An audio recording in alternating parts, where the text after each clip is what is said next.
autres avant et tout ça. Et j'ai senti que vraiment, vraiment, vraiment, les gens oublient ce qui se passe, hein. Et je leur ai parlé un peu du sujet et ils ont dit c'est vrai qu'on est dans la vie de tous les jours, on travaille, on est avec des amis, etc. Encore une fois, Baruch Hashem, hein, il faut. Et c'est très important, hein. Et c'est très très très important, je le répète, d'être toujours Bessimcha. Mais encore une fois, un petit moment dans notre journée, on réfléchit pour eux. Vous savez ce qui est très très dur, Ouais. que je vois tous les jours parce qu'on a un groupe de TI et c'est de plus en plus dur de. Quand il y a un truc, alors tout le monde se met à faire des. On arrive à remplir les livres, etc. On essaye de faire au moins un livre par jour. Mais quand le calme revient, c'est de plus en plus dur de finir des livres de TI. Alors, À chaque fois on essaye, Laure aussi elle bouge le truc et tout, mais c'est très très dur et c'est frustrant. faut pas que ça frustre, mais il faut juste dire aux gens au moins un télim. Un. Mais si vous êtes 50, on va dire, sur le groupe, je sais pas, hein, vous êtes combien? Enfin, on est presque 70, peut-être un peu prenez plus. pas que 5, c'est Oui, par 5 télim. Ouais, c'est beaucoup. Ah, C'est ça, dites, moi, j'ai peur de me lancer, de Bah, pas moi aussi. avoir raté. dites vous êtes 60? Ouais, on est un peu plus. Finissez Mais il y a la 60. moitié qui réagit pas jamais quoi. Bah, un télim chacun. Envoyez, allez, un télim, le télim du jour, c'est tout. Vous de votre côté, vous essayez de faire plus, l'autre de l'autre côté, il va essayer de faire plus, et vous allez voir, vous allez terminer très rapidement. Ouais, c'est vrai que Ça, un, c'est fort. c'est plus. Moi, j'arrive pas à m'engager sur ça. Moi aussi, je peux pas. Un J'ai les télim, miens déjà. un seul télim. Plus on voit grand, malheureusement, des fois, on dit à une personne de faire 5, il va pas le faire. Un télim, on lui dit voilà, sur l'instant T. Alors peut-être je remplis les télim comme je fais d'habitude et ceux qui restent, je fais un par un. Ouais. Celui qui peut prendre, ça, c'est bon. Donc, Bezrat Hashem, on va essayer de parler aujourd'hui. Les Lunishmat aussi, Yitzhak Ben Aisha, Bezrat Hashem, Tinishmat Yitzhak, Yitzhak. On va essayer de parler aujourd'hui. J'essaie toujours de trouver des sujets qui me touchent aussi personnellement, parce qu'on ne pourrait pas jamais donner un shiur si on ne ressent pas le shiur, évidemment. Mais c'est vrai que ça revient tellement souvent, la Emouna et le Bitachon, c'est tellement vaste, la Emouna et le Bitachon, qu'on se dit, bon, on a déjà tout vu. Je ne veux pas faire spécialement sur la Emouna et le Bitachon, faire juste prendre conscience, et j'ai envie vraiment que lorsqu'on ressort de ce cours, on prend conscience qu'Akadosh Baruch Hu est avec nous à chaque instant. À chaque instant de notre vie, Akadosh Baruch Hu, il est avec nous.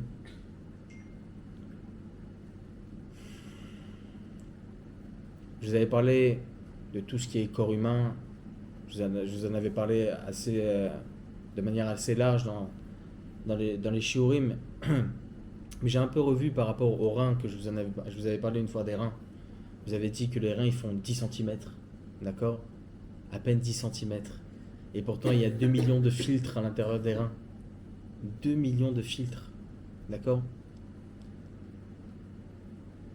Il y a là-bas, avec les chromosomes, avec les hormones, avec les vitamines, avec le fer, tout est filtré là-bas. Tout est filtré dans le sang, etc. Il y a un demi-verre de sang par minute qui est filtré. Et pourtant, je vous avais dit que encore en 2024, la science n'a pas réussi à faire quelque chose qui ressemble à un rein. Ils ont fait la dialyse qui est de 2 mètres. D'accord? Il fait 2 mètres l'appareil de dialyse. Il faut rester là-bas 3 heures à chez Mishmor pour une personne qui a des problèmes de rein. Et encore, ça fait 1/100 que ce que le rein il fait en 1 minute. D'accord? On ne s'imagine pas ô combien Kadesh Bochum Besarai Erze Elokai. Il y a écrit comme ça dans Iyov qu'on voit Kadesh Bochum dans nos entrailles. Il n'y a pas besoin d'ouvrir les paupières et de regarder très très très très loin, mais où il est Hachem, et de regarder en haut dans le ciel, dans les astres, etc. Mais où il est Hachem? Il est à l'intérieur de nous, à Kadosh Baruch Hu.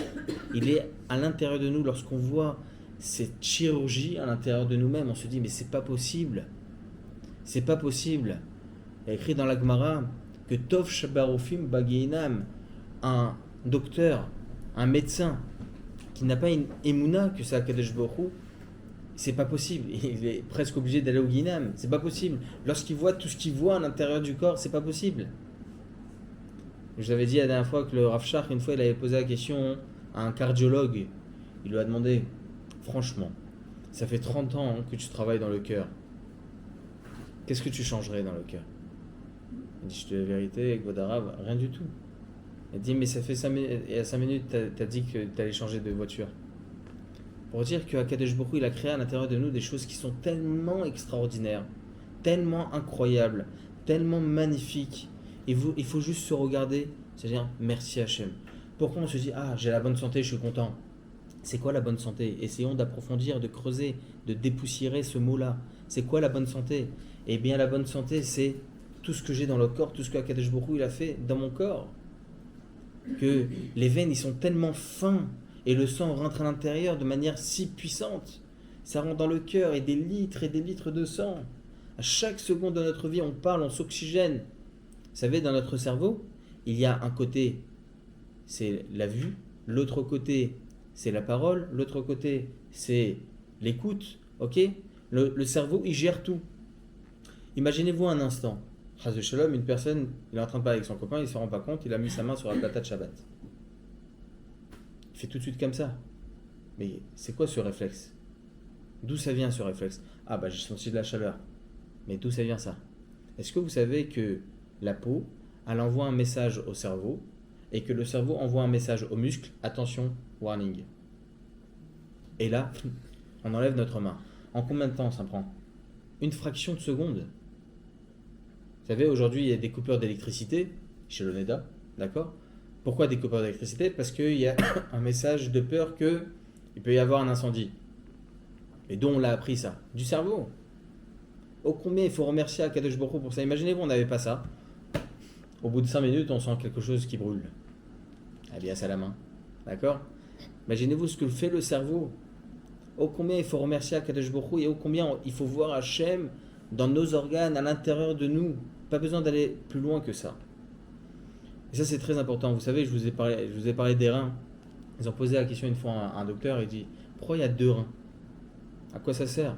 Un rein, il fait le même travail que l'autre. Juste que l'un, il est au-dessus du foie et l'autre, il est en dessous du foie. Bon, derrière le dos. Pourquoi? Pourquoi il y a 2 reins? Ils font le même travail. Le médecin, il a dit, il n'y a pas de réponse. Il a dit, peut-être il y a 2 réponses. Première réponse, une jeune personne qui a des problèmes de rein et qui on est obligé de lui enlever un rein, par exemple, ça arrive, c'est pas grave. Eh bien, le premier rein, il est mitpatéar, il se développe pour faire le travail des 2 reins. Vous vous rendez compte? Il dit, bon, donc à quoi ça sert? Il dit, parce qu'une personne âgée, qu'on lui enlève un rein, hein, son rein ne peut plus se développer. Alors, peut-être que là, c'est important d'avoir 2 reins. Deuxième réponse, pour faire la mitzvah de donner un autre rein. Vous vous rendez compte? C'est magnifique. Extraordinaire. Donc, ô combien il faut remercier Hachem en voyant toutes ces choses-là. Je vous assure juste, allez, regardez sur Internet. Regardez sur Internet les organes vitaux. Comment c'est extraordinaire. Bibesarai Erze Elokai. Comme c'est écrit dans Yov, on voit Kadosh Baruch Hu dans nos organes, dans notre corps.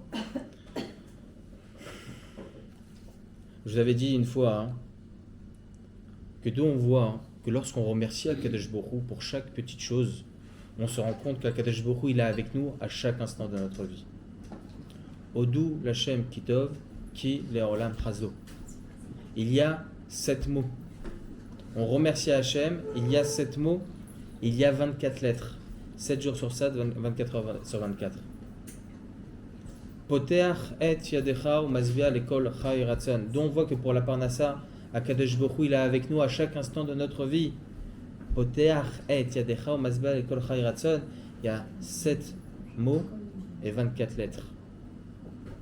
D'où on voit que la Torah, on doit remercier Akadosh Baruch Hu à chaque instant pour la Torah qui nous a donné Tov li Torah picha me'alfe zahav vachesef. 7 mots, 24 lettres. 7 jours sur 7, 24 heures sur 24. Il faut comprendre qu'Akadosh Baruch Hu, il est avec nous à chaque instant de notre vie, de notre existence. Des fois, on a du mal à ressentir des choses. Oui. Moi, j'ai beaucoup de mal à ressentir. C'est d'où le cours. D'où le cours. Vous allez voir que Bezrat Hashem, en espérant qu'Akadosh Baruch Hu me donne les cochons de pouvoir bien expliquer, vraiment, je vous assure qu'une personne qui vit comme ça, il est tout le temps Bessimra. Tout le temps Bessimra. Elle se dit, Et là, c'est Hachem. Mais des fois, c'est lourd. Oui, ça c'est sûr. Non, mais je suis pas d'accord. Ouais. Non, mais dans le sens où on peut se dire que tout vient d'Hachem. On peut dire à Hachem, je sais que tout est pour le bien, je sais que tu es tout le temps avec moi, je sais que tout ça. Mais comme il nous a créé être humain, c'est pas qu'on n'a pas la Il est très simra qui marrant, est avec nous, c'est que des fois on est un être humain, on a des choses qui pèsent Oui. sur les épaules, on sait que c'est pour le bien, on sait qu'il y a toujours du bien qui va ressortir de tout, mais sur le moment, on n'arrive pas à être Bessimra, pas parce qu'on ne sait pas qu'il est avec nous. Mais je dis pas qu'il n'y a pas une difficulté de comprendre ça. Bien sûr. Vous dites que la personne elle va tout le temps Bessimra, mais je Bah, il y a un travail. Bah, c'est pas que sur l'instant T direct, tranquille. Évidemment qu'il a un joug, ok, sur ses épaules. Évidemment qu'il l'a. Mais il va plus facilement comprendre les choses. Il va plus facilement ressortir de cette vision obscure et d'être voilà, un peu plus Bessimra plus rapidement. Des épreuves sont difficiles, d'accord? Et on essaie de ressortir des épreuves. Baruch Hashem grandit. Non, mais c'est de ressentir Hachem en nous. Ça, c'est très dur. À chaque instant. Non, mais c'est très dur, là, comment on fait? Bah, c'est ce que je vous ai dit. Lorsque vous voyez quelque chose de concret à l'intérieur de vous-même, comprenez que c'est Hachem. Je vous assure que demandez à tous les médecins. Baruch Hashem, on voit des accouchements, des choses extraordinaires. C'est tellement magnifique. On se dit, c'est pas possible que les médecins n'ont pas. Et tout le monde le dit, hein, le miracle, ok, de la naissance, ok. Le miracle de la vie, c'est la naissance. Tout le monde le dit. Même les goyim, ils le disent, parce qu'il n'y a pas plus extraordinaire que ça. Et tout le monde ne peut que croire en Dieu, d'accord? On croit tous en Dieu, d'accord? Mais ça représente quoi la Emouna? Oui, je crois en Hachem. Je trouve que de le ressentir, c'est différent. Bien sûr Vous savez, qu'on sait que tout vient d'Hachem, bien sûr qu'on croit en Hachem, bien sûr qu'on sait que tout ce qu'il fait, c'est pour le bien, mais le ressentir à l'intérieur de soi, le vivre, C'est un c'est travail. hyper dur. C'est un travail. Et ça, c'est pour ça qu'il faut se muscler dans ça. C'est un travail. Ouais, mais comment? Voilà, c'est ce qu'on va Bezrat Hashem essayer de parler. Bezrat Hashem. Je vais vous donner juste une parabole. Une fois, ils ont posé votre question au Admon de Tchernobyl. Il a dit que votre arabe est si difficile, et comprenez, il y a la Parnassa, il y a les trucs, et on ne voit pas toujours Hachem. Et les CPF, ça se termine en ce moment, donc on ne voit plus rien. D'accord? Il n'y a pas de Parnassa. J'en ai même eu un qui a eu des plaques sur la tête parce qu'il n'y a plus de CPF. D'accord? Il a stressé. Et évidemment, c'est stressant. D'accord? Pourquoi? Hein? C'est Contre Ah, Oui, voilà, les trucs de travail avec la France, avec les informations. Le Admon Mitchernabil, il a répondu à la chose suivante. Il a dit, je vais te répondre avec une parabole. Une fois, il y a un homme qui est allé dans une contrée un peu lointaine pour rechercher de l'argent, pour recevoir de l'argent, un peu de personnes pour l'aider pour le mariage de sa fille. D'accord? Il est parti, il a réussi, Baruch Hashem, à ramasser Baruch Hashem, de l'or, de l'argent, même du cuivre, Baruch Hashem, ce qu'il a pu. Arrive veille de Shabbat, il va voir le rabbin Lavé, il dit, Kvad, je ne sais pas où aller pour Shabbat, est-ce que vous pouvez me trouver quelqu'un? Il n'y a aucun problème, va dans cette rue, tape à tel endroit, dis-lui tu viens de ma part, il va te recevoir, les bras ouverts, c'est un grand Talmid Chacham en plus, tu peux lui faire que confiance. Il est content. Il va là-bas, les frères par rapport, il dit regardez, le Rav, aucun problème, sois avec nous, lire votre Shabbat Kodesh. Il dit mais juste, je te demande juste un truc, regarde, j'ai ramassé de l'argent. J'aimerais quand même le cacher cet argent-là. C'est beaucoup d'argent, je suis venu spécialement ici pour ramasser de l'argent. Il dit aucun problème, j'ai un coffre-fort. Lire votre Shabbat, on va le mettre là-bas, personne ne touchera, ne t'en fais pas. Il est tout content. Ils mettent l'argent dans le coffre-fort. Arrive vendredi soir, il commence à avoir l'arsub. Qui me dit, c'est un Talmid Chacham peut-être, mais peut-être il a un peu d'Yetzerara, peut-être qu'il va prendre l'argent pendant la nuit. Shabbat, c'est pas grave, mais... Et il commence à avoir vraiment la boule au ventre. Et il mange pas tout Shabbat. Il dit, mais mange. Je dis, non, j'ai pas faim, il est pas bien, il est tout blanc le gars. Livide. Arrive presque au Shabbat, il commence à s'oxygéner, il commence à se dire enfin je vais récupérer mon argent. Le balabait il comprend pas du tout, il est venu pour être bien, il mange rien du tout. Il commence à faire la Havdalah, tout doucement, Refou Hachem pour un tel, et les Nishmat un tel, et lui il commence à suer. Il dit doucement, Je vais te donner ton argent, ne t'en fais pas.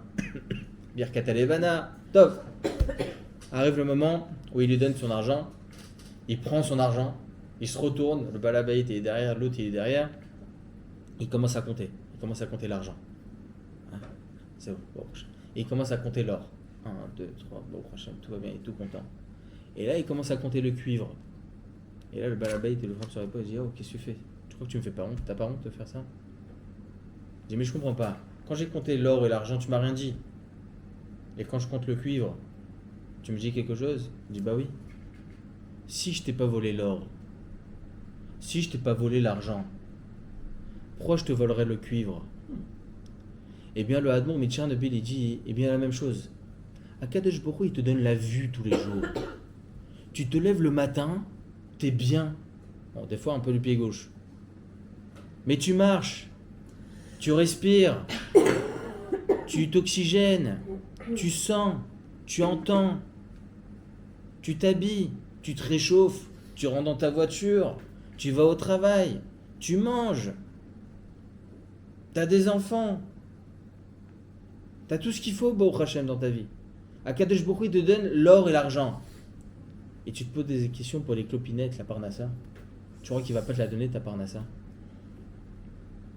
Tu crois que vraiment qu'il va pas te la donner, ta parnassa? Les choses banales, ça reste des choses banales. C'est vrai que c'est important, bien évidemment que c'est important, la parnassa. Mais Akadosh Baruch Hu, il nous donne tout. Il va nous laisser de côté, Chazé Shalom, pour ça. Je vais vous raconter une histoire. Je l'ai lu tout à l'heure, je me suis dit, bon, je sais pas où je vais la placer cette histoire, et là je vais la placer. Une fois, il y a une veuve, malheureusement, bon, elle avait perdu son mari, de Elad. D'accord? Et là, au bout de quelques mois, elle a des enfants orphelins et tout ça, plus d'argent, plus rien. Catastrophe. Elle décide un jour, et ça, ils en peuvent plus, elle décide d'aller voir Maran Rabbeinu Ovadia Yosef, Zichron Tzedek Livracha, à Arnof. Elle prend sa voiture, elle prend le bus, justement il y a tout un problème avec ça, bon le méchant je ne vais pas rentrer dans tous les détails, elle prend le bus, elle va à Yerushalayim, elle va voir le Rav Yosef, il était 22h, elle frappe à la porte. Le mashbak, il ouvre la porte, il dit le Rav il ne peut pas vous recevoir, c'est pas l'heure. Il dit, dites au Rav, s'il vous plaît, je suis une veuve, j'ai des orphelins, si lui il me dit que je reviens demain, je reviens demain. Il va voir le Rav, il dit si c'est une veuve, qu'elle rentre tout de suite. Qu'elle rentre tout de suite. Il la reçoit, elle commence à lui raconter, elle commence à pleurer, mon mari il est niftar, et j'ai des enfants orphelins, j'ai pas de quoi manger. Il dit, je ne suis pas venu pour vous demander une bracha, de l'aide. J'ai besoin que quelqu'un m'aide. Trouvez, vous avez des associations, vous connaissez des associations, j'ai besoin d'aide. Il dit, regarde, on demande à personne. Viens tous les mois, moi je te donne. Moi je te donne de l'argent, une petite enveloppe. Mais s'il te plaît, ne dis à personne. Jusqu'à ma mort, tu dis à personne. Tous les mois, elle venait, personne ne comprenait pourquoi. Un chèque, tous les mois. Et 7 ans plus tard, Maran Rabbeinu Ovadia Yosef, il est niftar. Il est niftar. Elle n'avait plus d'argent. 1 mois, 2 mois, 3 mois. Au bout de 5 mois, elle n'en peut plus. Elle n'arrive même plus à respirer tellement qu'elle est dans une panique pas possible. Elle n'a pas d'argent, elle ne sait pas quoi donner à ses enfants.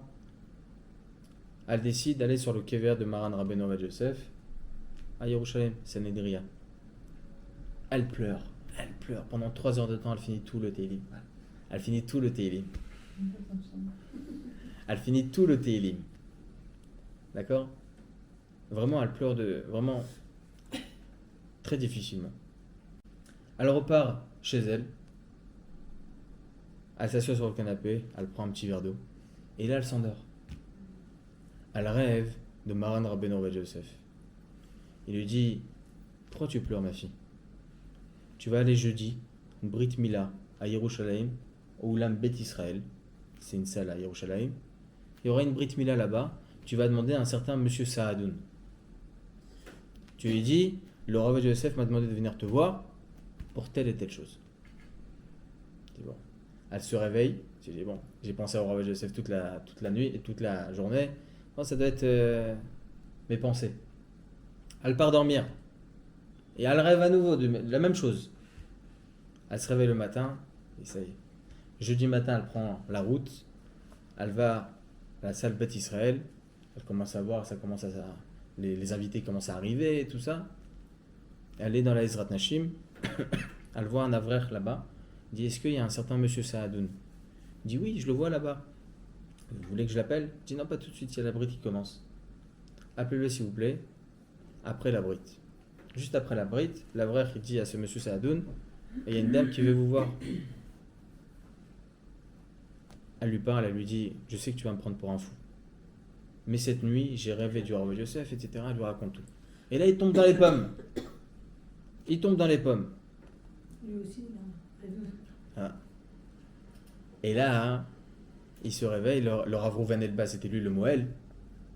Il dit, Kvodarav, regardez ce qui s'est passé et tout ça. Alors, regardez le rêve de cette femme. Il dit, mais Kvodarav, je vais vous dire quelque chose. J'ai eu le même rêve hier. On m'a dit de venir dans cette salle. Moi, je ne suis pas du tout de la famille. Il m'a dit de venir ici. Bon, il y avait 2 personnes en plus, hein, la brite. Hein. C'était pas prévu. D'accord? Et il m'a dit de venir et qu'il y aura une femme qui va me demander de l'argent. Le Rav Rouven Elbaz, il dit, mais il était mitbal. Il dit, quoi? Alors, Joseph t'a donné pendant des années de l'argent? Il dit, il me donnait un chèque tous les mois de 4000 shekels. Et ce monsieur Saadoun, il dit, regardez. Le Rav Yosef continuera à vous donner 4000 shekels par mois, et moi je continuerai à vous donner encore 4000 shekels par mois. Ça, c'est ce qu'on appelle la Hashgacha Pratit. Et comment, enfin, il n'était plus là, Rav Ovadia, comment C'est-à-dire, il allait lui donner à Kilou 8000 shekels, lui de sa poche. Lui de sa poche. Elle a connu cette histoire, elle est magnifique. J'ai lu dans le livre, il s'appelle Esrim Varba Sheva, c'est un livre d'un Rav. Non, non. Il est marié, il a des... C'est trop romantique ça. C'est pas possible. Ça, c'est la Hashgacha Pratit. On entend des histoires, c'est magnifique, etc., etc. Mais encore une fois, je le dis souvent, c'est vrai. Est-ce que l'on sait, dans des épreuves que l'on peut vivre, est-ce qu'on est conscient que peut-être on est en train d'écrire une nouvelle histoire qui va être écrite peut-être dans des mois et des mois dans un livre? Est-ce qu'on est conscient de ça ou pas? Comprendre juste, pourquoi je vous dis ça? Quel rapport? Comprendre que chaque épreuve qu'une personne peut vivre, Akadosh Baruch Hu lui trouvera quelque chose. Parce que Akadosh Baruch Hu, c'est lui qui nous a envoyé cette épreuve. Et c'est les Tova. Vous savez, il y avait un homme qui s'appelait Rabbi Akiva. Rabbi Akiva. Il a fait Teshuvah très très tard, à l'âge de 40 ans. D'accord? Très très tard. Et Baruch Hashem, à la fin de sa vie, il avait 24 000 élèves. D'accord? Cet homme-là, Rabbi Akiva, il a dit la chose suivante. Kolma derachmana l'état va vite. C'est-à-dire que tout ce qu'Akadosh Baruch Hu m'envoie, c'est pour le bien. Tout ce qu'Akadosh Baruch Hu m'envoie, c'est pour le bien. Les Tova. Akol les Tova, akol les Tova, akol les Tova. D'où il sort ce terme-là? De Rabbi Akiva. Une fois, hein, son maître, Rabbi Eliezer, il était mourant. Les élèves, ils vont voir leur maître. Entre autres, Rabbi Akiva. Il y avait Rabbi Akiva parmi les élèves. Et là, hein, tout le monde pleure. Et lui, Rabbi Akiva, il commence à rigoler. Il dit, oh, ça va pas quoi. Sefer Torah Sharoui Betzahar. Un Sefer Torah, il est en souffrance. Et toi, tu rigoles. On voit Chazé Shalom à Sefer Torah tomber, on rigole. Chazé Shalom, ma pitam. Le Gadol adore, il est en train de mourir. Et toi, tu rigoles.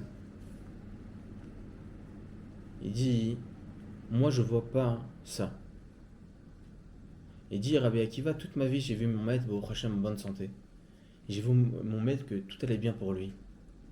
Et à un certain moment dans ma vie, je me suis posé la question, est-ce que Béhémet, il n'est pas en train de vivre son Olam Haba sur terre? Est-ce qu'il aura assez de mérite pour Olam Haemet? Est-ce qu'il aura assez de mérite en haut? Donc moi, je rigole maintenant pas par ironie, Chazé Shalom.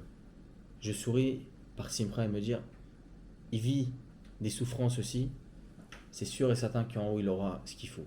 Ça, c'était Rabbi Akiva, voilà, c'est à son niveau. Une fois, Rabbi Akiva, c'était pendant la période du Chorban Bet Hamikdash, Rabbi Akiva, la destruction du second Bet Hamikdash. Et là, Alou Behar Hatzofim, comme ça c'est écrit dans la Gemara. Ils sont montés sur Har Hatzofim, donc au port de Yerushalayim.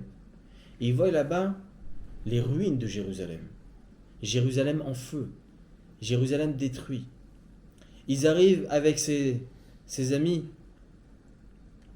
Ils arrivent au Harabait. Et ils voient là-bas, parmi toutes les ruines du Beth Amikdash, ils voient là-bas un renard en train de sortir des ruines. Et là, tout le monde commence à pleurer. Quoi, cet endroit où il n'y avait pas une fourmi qui pouvait passer là-bas, maintenant c'est des renards qui viennent. Et lui, Rabbi Akiva, il commence à rigoler. Il dit, mais qu'est-ce que tu rigoles? Pourquoi tu rigoles? Il dit, parce que il y a deux prophéties. Une première prophétie qui dit qu'il y aura la destruction, et une autre prophétie qui dit qu'il y aura la reconstruction.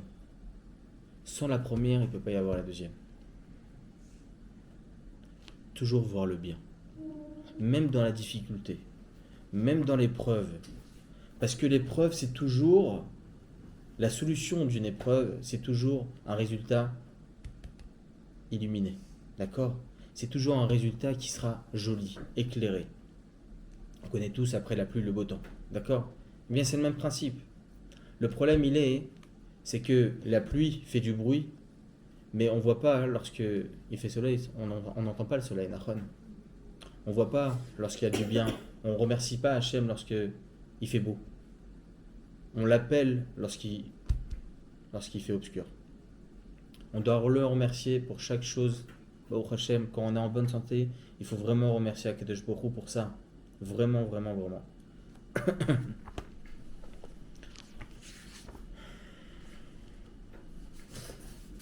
Est-ce que c'est bien de faire quelque chose par crainte et par peur? C'est-à-dire, moi avant je ne me couvrais pas la tête, et depuis ce qui s'est passé, voilà, j'ai pris sur moi de me couvrir la tête. Mais je me dis parce que j'ai envie de gagner mon lamaba. Alors parce que en fait je le fais donc parce que j'ai peur. Genre des fois quand je fais des brachot et tout, je me dis oh là il faut que je le fasse parce que sinon voilà, j'ai envie de gagner des points. Donc est-ce que c'est c'est pas par peur que vous devez faire. Il n'y a pas de peur. Chas v'shalom. non, pas par La peur, crainte mais- divine, Ouais. pas par peur. On a peur d'un lion, on n'a pas peur d'Hachem. Non oui mais ça veut dire des fois je fais pas les choses par amour. J'ai compris. La Gemara dans la Masechet Orayot, elle dit Leolam ilmad adam shelo lishma, shebetor le lishma balishma. Une personne qui étudie la Torah, mais c'est dur. Hein. Bon, je le fais parce qu'il faut vraiment le faire. Elle dit la Gemara, c'est pas fais-le, même si c'est pas les Shem Shamaim. Au fur et à mesure, ça deviendra les Shem Shamaim. Si c'est le prix à payer pour l'instant, d'être dans la difficulté, se dire bon, je le fais. Un exemple qui se, je ressens aucune difficulté à le faire. Donc c'est pas une crainte. C'est le pas à sauter, t'arrives pas à sauter le pas jusqu'à ce que quelque chose de très grave qui arrive. Ouais, voilà. Moi aussi, je me suis couvert la tête comme ça. Bah, et aujourd'hui, C'est naturel. voilà. Ouais, voilà. Aujourd'hui, Par exemple, quand je fais mes brachot et tout, je me dis ah, là, il faut que je le fasse parce que sinon, je sais pas comment l'expliquer. Sinon, j'ai peur qu'il arrive en haut, je gagnerai pas ma place.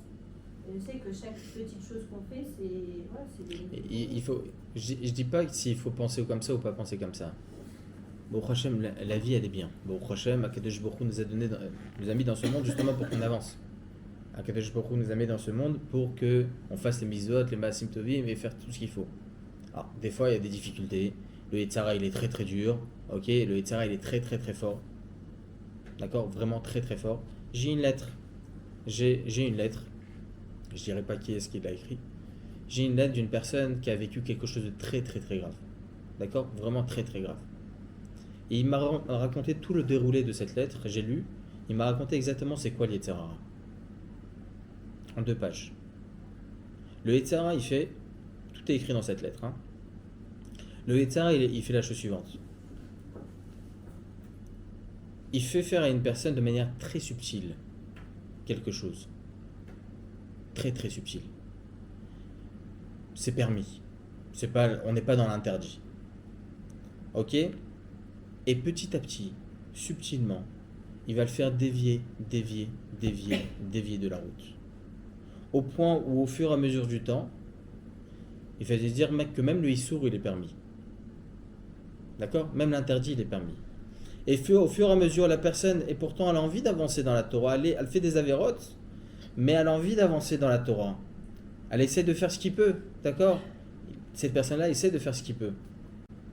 Mais en parallèle, il fait ces mêmes avérotes-là. Et au fur et à mesure, il se dit, bon, je suis conforté parce que j'ai rien qui m'arrive. C'est ça les tzara. D'accord? Et il continue, hein, c'est très détaillé. Très très détaillé. Je la garde pour moi cette lettre. Très détaillé. Et il me dit que subtilement, même les choses qu'il fait, ils deviennent même difficiles à faire au fur et à mesure. Les mitzvot qu'il fait, ils deviennent difficiles même. Mais ce qui devient plus grave, c'est lorsque le Yetzer Hara, il prend le dessus, même sur notre propre corps. Pourquoi je vous dis ça?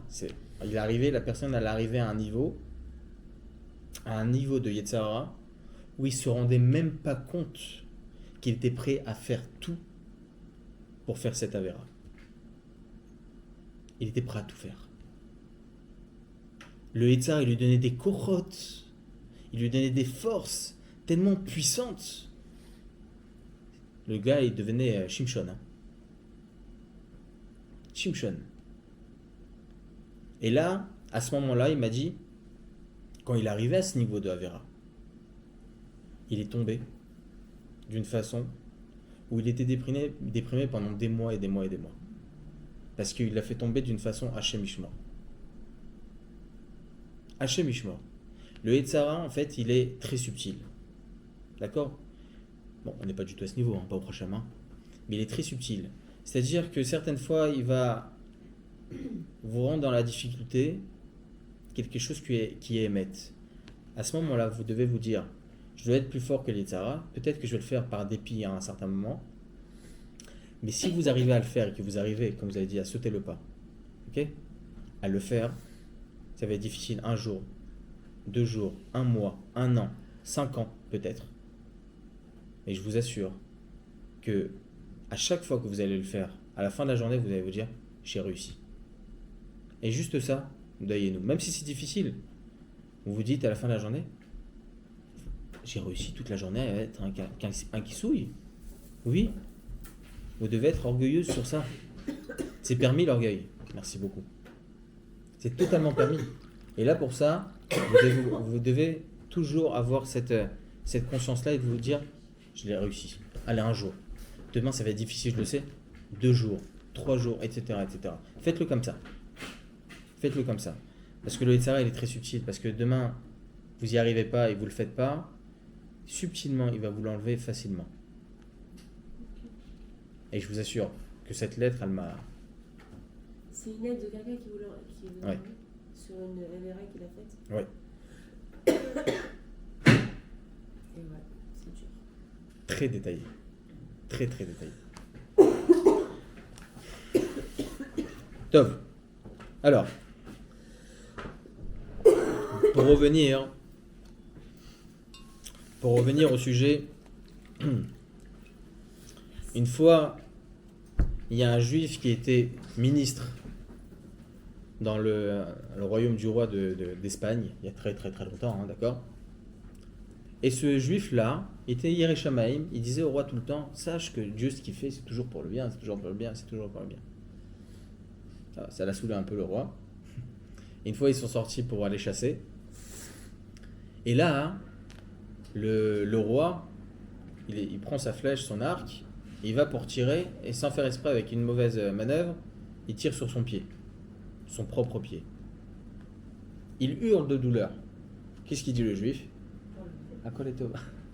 Akol Etova. C'est lourd, les gens comme ça. Ouais, c'est lourd. Mais écoutez bien la suite. Écoutez bien la suite. Tout va bien aller. Et là, le roi, il est tellement énervé.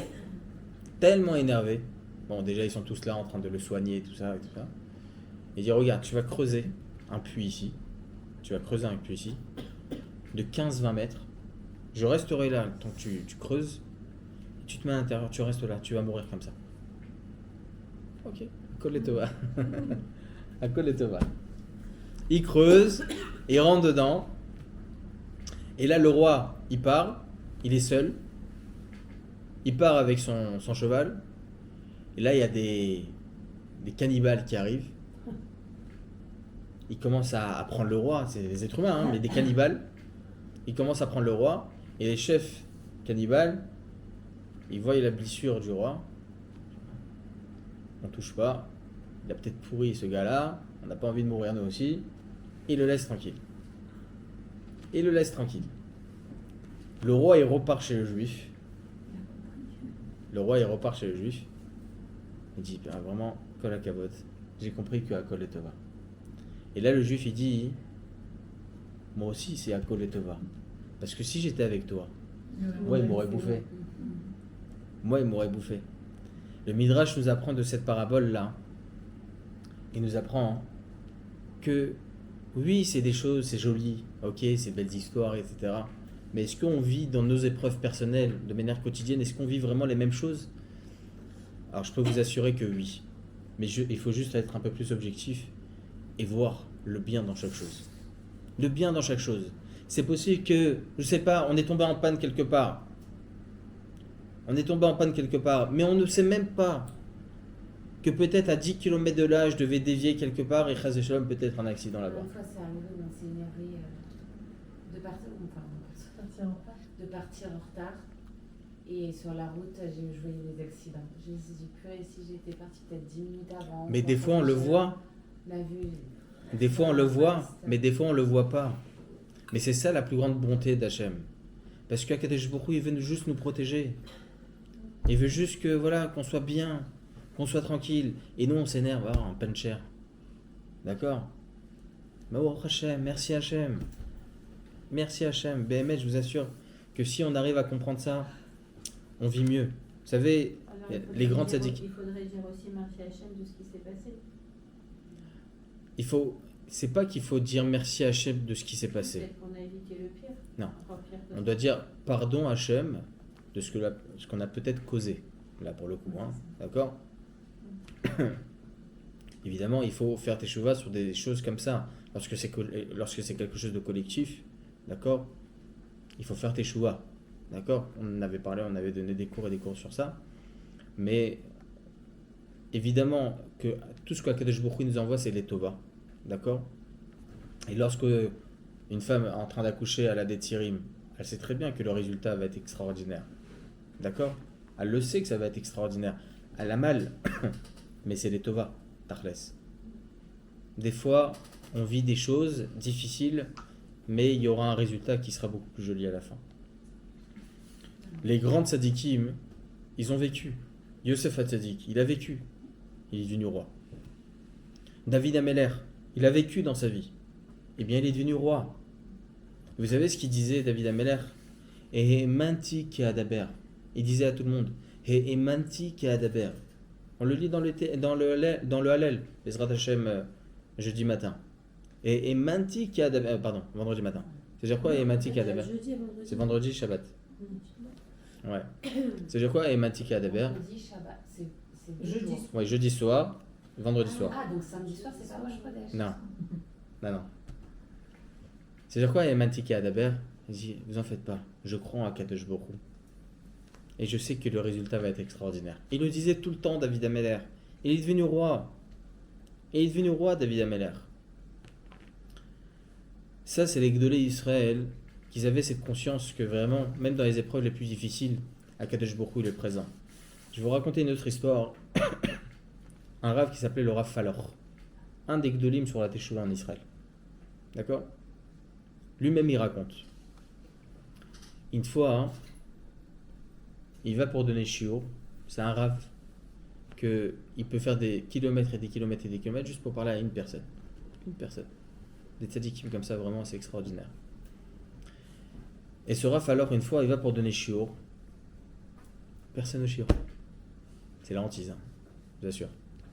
Personne au shiur. Personne n'est shiur. Il dit à quoi les Tova. Mais lui, il se démonte pas. Il va dans l'immeuble d'en face, il frappe aux portes. Il dit, est-ce que je peux vous aider dans quelque chose? Là, non. Il monte au 3e étage. Il y a quelqu'un qui l'ouvre là-bas et dit, est-ce que tu as besoin de quelque chose, mon fils? Et là, il devient livide, il commence à pleurer. Il dit, qu'est-ce qui se passe? Je t'ai rien dit. Tu n'es pas obligé de venir au cours. Hein. Je t'ai rien dit. Il a dit que Vadarav rentrait une seconde. Il rentre, il voit un flingue sur la table. Il dit que Vadarav, j'ai 40 ans. Je suis pas marié. pendant des semaines et des semaines et des semaines, et j'ai eu des pensées de me suicider, de me suicider, de me suicider. Et là, aujourd'hui, maintenant, c'était le moment où je voulais le faire. C'était le moment où je voulais le faire. Franchement, qu'est-ce qu'il dit le Rav? Il dit le Rav alors, il dit merci, j'ai eu personne à mon cours. Merci que j'ai eu personne à mon cours. Akadosh Baruch Hu a fait en sorte, dans des moments comme ça, on se dit mais pourquoi personne? Et pourquoi si? Et pourquoi ça? Et pourquoi il y a eu telle chose? Et pourquoi? Mais là, lui, il a vu de ses yeux. Oui, Mais des fois, la difficulté lorsqu'on voit rien. Prenez conscience, je vous assure, et je le dis pour moi. Prenez conscience, que l'on prenne tous conscience, que tout ce qui peut nous arriver, tout, vraiment, quand je dis tout, c'est tout. D'accord? C'est les tova. Tout, mais de A à Z. Tout ce qui peut nous arriver. Une personne, peut-être, elle s'est cassé le pied, etc. Il y a même un midrash qui parle justement sur le passouk de David Ameller, Odecha Hashem qui anaftabi. C'est-à-dire quoi? Merci Hashem, il dit David Ameller. Merci Hashem d'avoir mis ta colère sur moi. Merci Hashem, quoi, ça a l'air. Et il dit le midrash là-bas, hein, les ma'adavardo, mais à quoi cela ressemble? À une personne, deux hommes qui partent pour aller faire du commerce. Et là, il y en a un qui se casse le pied. Il est obligé d'aller se faire hospitaliser. Il ne peut pas prendre le bateau. Le midrash continue en disant que cet homme-là, il n'arrête pas de dire ah, qu'est-ce qu'il m'a fait Hachem, et pourquoi il m'a fait ça, je vais partir pour le commerce, et voilà. Et là, il se rend compte quelques jours après que le bateau, il a coulé. Bon, c'est connu ce genre de résultats, etc., etc. Mais pourquoi le midrash nous apprend ça? David Ameller, lorsqu'il dit merci Hachem de t'être mis en colère sur moi, je te remercie parce que je sais que c'est les Tova. Je sais que c'est les Tova, je sais que c'est pour mon bien. Je sais que c'est pour mon bien. Il y a une fois pendant le Corona, hein, c'était les mariages à 10, 15 ou 50 personnes, d'accord? Vous vous souvenez? C'était même pas dans des salles. Et une fois, une Kala, Baruch Hashem, elle doit se marier. Le père de la Kala, Baruch Hashem, il a un petit jardin dans l'immeuble. Il se dit, on va faire là-bas. Et là, il y a un des voisins qui vient le voir, 2 jours avant le mariage. Il dit, j'ai pas compris, pourquoi? Qu'est-ce que vous préparez là? Ben, on prépare le mariage de ma fille, Baruch Hashem. Elle dit, ah bah non, c'est pas possible. Si vous le faites ici, j'appelle la police. Faites ici, j'appelle la police. Je dis, tu peux pas faire ça, on est à 2 jours du mariage. C'est pas possible. Et regarde, c'est simple. Vous faites ici, j'appelle la police. Et là, il sait pas comment faire. Il parle au khatan et les parents. Et c'était bon. Un kolbe des chamaïs, mais Bezrat Hashem, on va trouver. Et quand il marche, le père de la Kala, il entend de la musique quelque part, dans une villa. Il rentre là-bas, il voit qu'il y a un mariage. Il dit, qu'est-ce qui se passe? Il dit, cette villa-là appartient à un riche, mais tellement bas le chesed. Il demande à tous les khatanim, tout khatan et kala qui veulent se marier, qui viennent chez lui, pour 400 shekels, pas plus. Il veut juste participer à la misva de Hartnassad Khatan Vekala. Extraordinaire, est-ce que je peux avoir le numéro et tout ça? Il appelle, il dit, regardez, on a le mariage de ma fille dans 2 jours. Est-ce que... Aucun problème, il n'y a personne dans 2 jours. Ils sont là-bas, ils sont tout contents. Vers 11h30, il y a le copain du beau-père, donc le père de la Kala, qui vient voir. Il dit, t'as eu un miracle? Il dit, pourquoi? T'as eu un miracle, t'as pas fait dans ton jardin? Il dit, oui, mais sinon j'aurais eu les policiers voilà, sur mon dos. Il dit, non, c'est pas ça. Dans toute ta rue, Afsakat Reshmal. Coupure d'électricité. Et vous savez, malheureusement, dans un mariage, coupure d'électricité, la Kala, la pauvre. Franchement, pendant 5-10 minutes, un quart d'heure, pour elle, c'est la fin du monde. C'est normal. Kadosh Baruch Hu t'a protégé. Alors, il y a des histoires de Hashgacha Pratit. Il y a des histoires extraordinaires comme ça. On voit le résultat d'une épreuve. On voit le résultat magnifique d'une épreuve. Mais des fois, on ne voit pas le résultat d'une épreuve. Mais c'est pas grave. Parce qu'il faut toujours se dire que le résultat est toujours bien pour moi. Toujours, à chaque instant.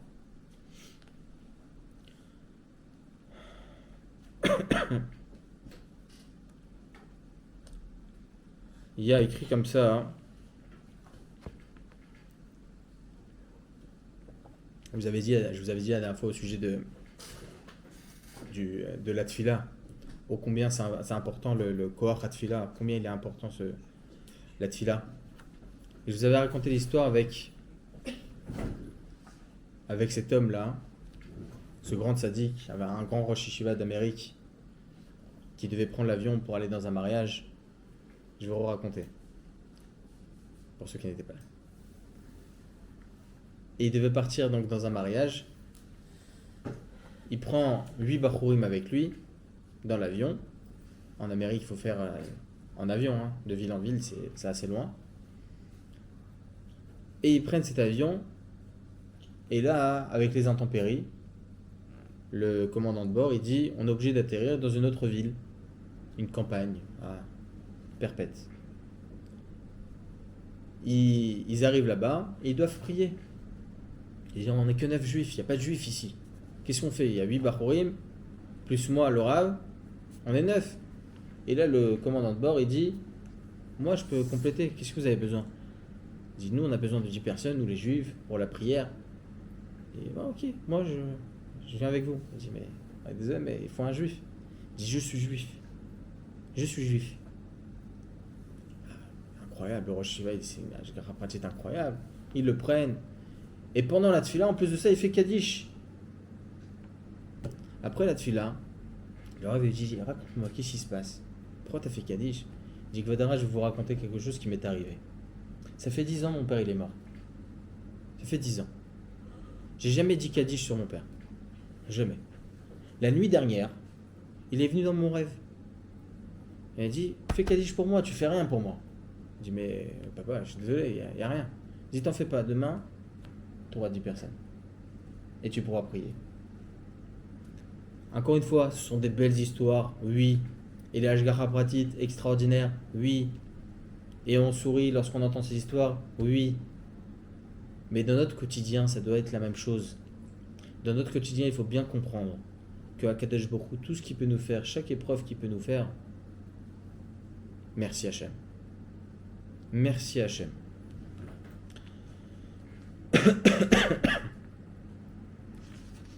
Il y avait Rabbi Chaim Shmulevitz. Non, pas Rabbi Chaim Shmulevitz, Rabbi Chaim Volozhin, pardon. Rabbi Chaim Volozhin, il a écrit un livre qui s'appelle Nefesh HaChaim. Dans son livre Nefesh HaChaim, écoutez bien ce qu'il écrit. Rabbi Chaim Volozhin, c'est pas Ségoulotte et tout ça, d'accord? Très terre à terre. Il écrit là-bas une Ségoula. On le prie tous les matins, que Akadosh Baruch Hu fasse, que personne nous fasse du mal et tout ça. Il dit, je vais vous donner une Ségoula, il dit dans Nefesh HaChaim, où personne ne peut vous toucher. Personne pourra vous faire du mal. Aucun Beth Amishpat pourra vous faire du mal. Vous avez un jugement, ils ne vous feront pas du mal. Rien du tout. Une Ségoula. Vous la voulez? Même un voisin. Même un voisin. Vous la racontez? Je rêve. Et il dit le Nefesh HaChaim, Ta'amin. Et la croyance, et cette émouna, que s'il y a une personne qui va te faire quelque chose, dis-toi qu'il ne va rien te faire. Parce que c'est Akadosh Baruch Hu qui gère tout. Ça a l'air d'être quelque chose de banal, hein? Mais pas seulement le dire, le ressentir. Le ressentir, vous savez quand est-ce qu'on le ressent? Lorsqu'on n'a plus rien à faire. Lorsqu'on ne peut plus rien faire. On le ressent vraiment lorsque on ne vraiment peut plus rien faire. Personnellement, j'ai eu une épreuve il y a pas mal de temps. Je vous assure, hein, j'ai pris 50 piges pendant cette épreuve. 50 piges. D'accord? Je ne raconterai jamais, hein, le méchanet. Vraiment. Et quand vraiment il n'y a rien à faire, je peux vous assurer, il n'y a rien à faire. Vraiment. On ne peut rien faire que Boré Olam. C'est que lui qui gère. À ce moment-là, je me suis souvenu du Nefesh HaChaim. Et je me suis dit, Akadosh Baruch Hu, il n'y a que toi qui peux aider. Il n'y a que toi. Vraiment, il n'y a que toi. Et je vous assure que lorsqu'on ressent la chose, on la ressent vraiment. Pas Stam, je vous parle. D'accord? On ressent vraiment lorsque vraiment il n'y a personne qui peut aider, c'est que Akadosh Baruch Hu, on le ressent vraiment. Et il ne faut pas attendre des épreuves pour ressentir ça. Il faut essayer de se muscler et se dire Hachem, personne ne peut aider. Personne ne peut aider. Même dans le Tehillim, David Amelech, il dit détache-toi de toutes les personnes, même qui veulent t'aider financièrement, etc. Parce que personne. C'est que Akadosh Baruch Hu qui t'aide. C'est que Akadosh Baruch Hu. Il faut vraiment le ressentir. La même chose lorsque vous avez une épreuve avec des voisins, n'importe, le méchané. C'est rien. C'est rien. Il y a écrit dans la Gemara qu'on est, comme je vous l'ai dit très souvent, on est d'or à Kélev. On est de la génération comme un chien. La génération est considérée comme un chien. Pourquoi? Parce qu'on mord le bâton. Comme le chien. Mais il y a un maître derrière qui tient le bâton. Il faut prendre conscience de ça, que ça, il y a un maître derrière qui tient le bâton. C'est qui ce maître? C'est Hachem. Pourquoi on doit mordre le bâton? Et on doit le courir après à ce voisin? Pourquoi? Lui, il est rien. C'est un chaliar. Akadosh Baruch Hu, il veut peut-être voir à ce moment-là, crois que c'est moi derrière. Dis-toi que c'est moi derrière. C'est tout. Et c'est Emouna. On travaille notre Emouna. C'est pareil quand c'est la même chose quand vous dites vous avez donné l'exemple là par exemple de quelqu'un qui veut aider même financièrement ou quoi. Bah, c'est des shlichim d'Hachem. Oui, non. En fait, ce que dit David Ameller, c'est les gens qui, bon, ils veulent faire du bien, mais en ayant des trucs derrière, des intérêts, etc. Détache-toi, parce que ça sert à rien. Ah, évidemment. Baruch Hashem, il y a toujours des gens qui sont là, qui donnent Baruch Hashem, Belev Shalem, la Tzedaka et tout ça, évidemment. Évidemment, il n'y a même pas de questions à se poser. Mais en tout cas, ce que je voulais vous dire dans ce shiur, c'est vrai qu'il y a des belles histoires, il y a des belles choses et tout ça, mais lorsqu'on prend l'exemple des tzadikim et des Gdolé Israël, d'accord, et que l'on comprend bien, je vous assure, mesdames, comprenez-le, que vraiment, tout ce que Akadosh Baruch Hu il fait, c'est vraiment pour notre bien. Prenons conscience de ça. Prenons conscience. Je ne ferai jamais de mal. Jamais. Franchement, est-ce que vous ferez du mal à votre enfant? Mais c'est quoi ces goûts-là Savoir que... Ah, il y avait justement... Il y avait une femme justement qui était de... Pourquoi je vous ai rapporté ce Nefesh HaChaim? Parce qu'il y avait une femme qui était de la même descendance que Rabbi Chaim Mivolojin, qui sont rappelés de ce Nefesh HaChaim là, qui était pendant la Shoah. Elle était... Je pensais à ça. De quoi? Comment il pouvait se dire à Kol Letova et rien que d'avoir de la Emouna? C'est pas possible. Alors, je vous avais envoyé, je vous avais dit, je ne sais pas si vous étiez là, dans un des cours, juste après la période de Simchat Torah, j'ai une trentaine de pages sur une brochure, toutes les lettres de ce que les gens s'envoyaient ou de ce que les gens laissaient sur place pendant la Shoah. Ils écrivaient ce qu'ils faisaient. Et j'ai lu une lettre incroyable. Le gars, il était dans le train de la mort. Le train de la mort. Il écrit comme ça, il l'a jeté sur les rails, cette lettre-là. Vous la voyez froisser, cette lettre. Il écrit, je sais que tout ce qu'Akadosh Baruch Hu il fait, c'est pour notre bien. Et je sais, écoutez bien ces mots, que le peuple juif va retourner sur sa terre. C'est qui, lui, qui a dit ça? C'est Moshe Rabbeinu? Non. C'est une personne qui avait cette émouna. Parce qu'une personne qui est dans l'épreuve, elle a une émouna. Et on ne veut pas en arriver à l'épreuve pour en arriver à la émouna. Comme je vous l'ai dit, hein. Pas besoin d'en arriver à ça. Vraiment pas besoin d'en arriver à ça. Et il y avait justement une femme qui était pendant la Shoah, qui a réussi à s'échapper des trains. Elle a réussi à s'échapper dans la neige et tout ça. C'était une jeune fille. Et là, après des kilomètres et des kilomètres et des kilomètres, elle voit une maison. Elle frappe à la porte. Et là, c'est un SS. C'est un SS. Il ouvre la porte et dit, qu'est-ce que tu fais là? Et là, elle raconte, je me suis échappé des trucs. Il dit, mais comment t'as pu rentrer? Dans le jardin, il y a des chiens, chez Mishmor. Les chiens, ils dévorent tout. Ils ne sont pas mangés depuis une semaine. Il dit, regarde, ou je te tue maintenant, ou demain on fait un essai avec tous mes copains, on a envie de te voir en train de te faire bouffer par les chiens. Il dit, quoi? Regarde, on va faire un deal entre nous. Si tu arrives à passer le jardin sans que les chiens ils viennent te bouffer, on te laisse tranquille. Et là, c'était une des descendances de Rabbi Chaim Mivolojin. Elle se rappelait de ce Nefesh HaChaim. Elle s'est dit, je suis obligé de réfléchir et de me dire, ces chiens-là, c'est des êtres.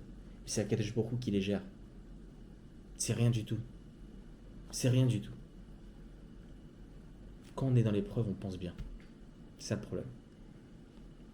Et là, hein, le lendemain matin, elle avait une émouna parfaite. Elle s'est dit, ah, Kadosh Baruch Hu, il n'y a que toi. Elle passe le jardin.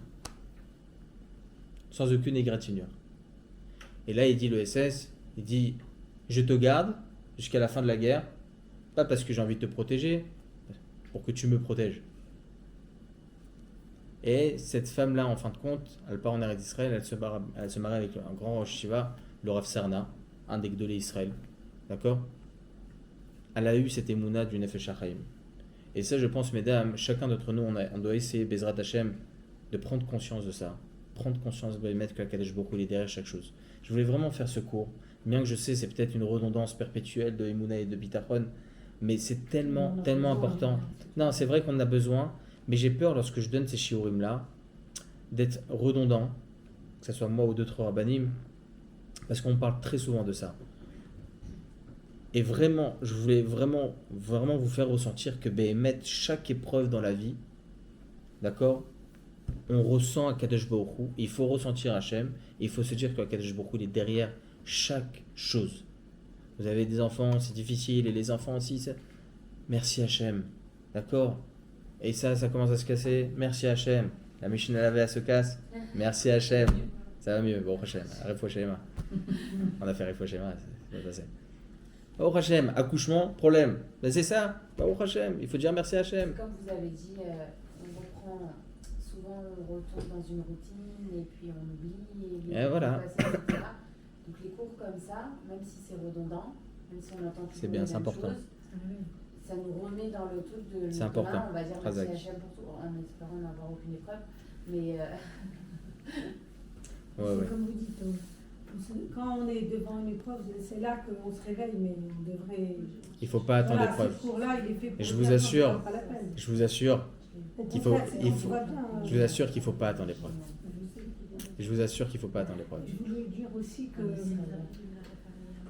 c'est bien quand on arrive à sentir que finalement, après l'épreuve, on a grandi. Ouais, exactement. Et Ouais, c'est bon. Merci.